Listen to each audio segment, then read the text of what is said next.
Prashant, big shout out. Supposed to release in October. Why did you prepone the date? And tell us something about the Manipuri actors that you've used in the film. See, you're always as a maker, as a studio, looking to give the best release to the film. It's obvious that there are other number of films which are scheduled on the date that you referred to. So we wanted that this is a baby that we've grown with a lot of love and affection. So we want all the attention to get to the baby when it comes out to the world, and we thought that 5th is a great day. And the other good thing is that, which is something we found very helpful working with Sanjay and his team, that the film has been ready. So we've not had any delays, and also, we had a clear runway. So if there are other aircrafts, you can't take off, right? I mean, if the film is not ready and posters happening and all of that.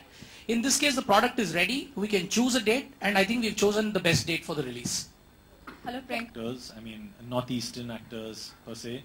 And to make it more authentic, जो crucial parts जो play करे हैं other than Priyanka are basically northeastern Manipuri people, good actors that you and also I think Umang had an idea that he wanted to push talent from the northeast as much as he could.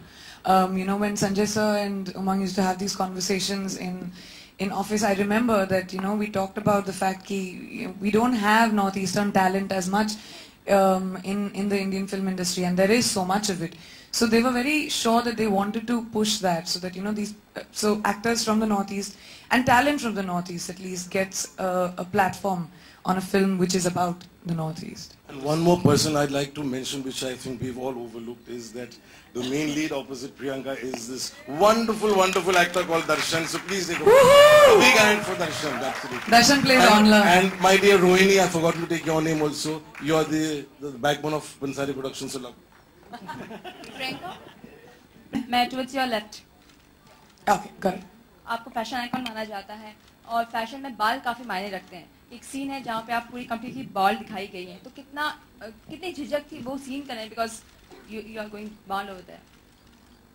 पहली बात ये मेरी ने किया है अपनी जिंदगी में, तो this is an authentic scene in the film. जिस बात को मुझे जिससे मैं बहुत एक्साइट हुई थी.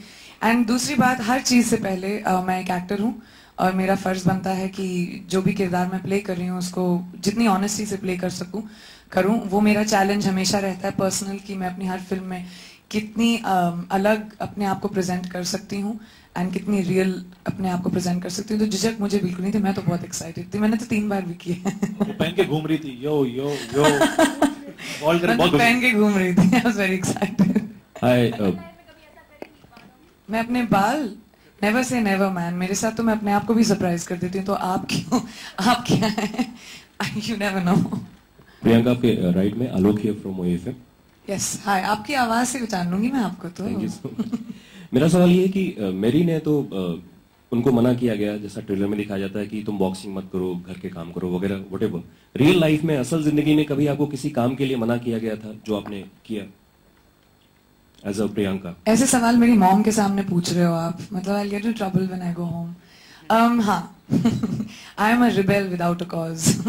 आई like to rebel for everything. काफी चीजें हैं जो I think the most successful people in the world are those जो कहते हैं अगर उनको बोला जाए कि आप सिर्फ अपने आप सिर्फ इतना कर सकते हो और वो उसको तोड़कर आगे बढ़ते हैं. मैं भी एक छोटे शहर से आई हूँ, किसी ने नहीं सोचा था मैं इस मुकाम पर होंगी. तो मैं बहुत रिलेट करती हूँ इस स्टोरी से. And I think this is a story for everyone, not just women but for all those people who are told कि अच्छा अभी आप तो यहाँ पे ही हो, इधर के हो, आप इतना ही कर सकते हो. सीमाओं में रहने की बात नहीं है ये इस फिल्म में, ये सीमाएं तोड़ने की बात है इस फिल्म की. And I think every successful person should feel that, which doesn't mean behave badly, but when it comes to achievements at least. 5 सितंबर है, शिक्षक दिवस है. फिल्म क्या शिक्षा देती है, अगर आप बताना चाहें जो भी देख रहे हैं? आई थिंक हम अपनी तरफ से तो ये नहीं कहेंगे कि हम कोई लेसन सिखाने की कोशिश कर रहे हैं वगैरह. मैंने पर्सनली काफी कुछ सीखा है इस फिल्म से, about the strength, about resilience, about balance, about family, about dedication. I hope कि जो चीजें मैंने सीखी हैं मेरी से, उसकी जिंदगी को देखकर ऑडियंस भी सीखे या लोग भी सीखे, स्पेशली युवाओं के लिए ये फिल्म काफी इंटरेस्टिंग रहेगी. I think fighting like a girl will become cool. Priyanka करके वो ऊपर आई. अगर प्रियंका की बात करें तो